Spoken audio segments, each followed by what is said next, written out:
Okay, y'all, so what you're going to do is you're going to click the Phonto app.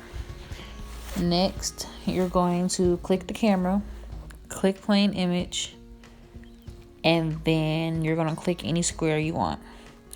Then you'll tap the screen and click add text.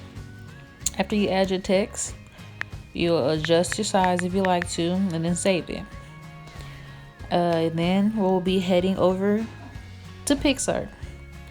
You'll click the plus button and click your save picture. Hopefully you found your background and you went on Google, find it, do all that good stuff, right? Next, you'll add your photo, pick your background, and then you'll cover the text completely. Next, you'll click blend, and then you'll scroll to the lighting, and then you'll apply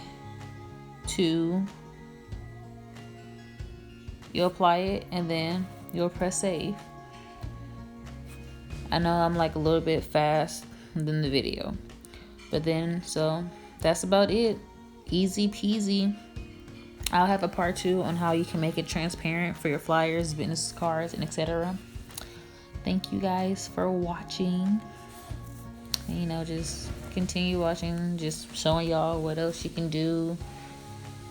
Very explanatory.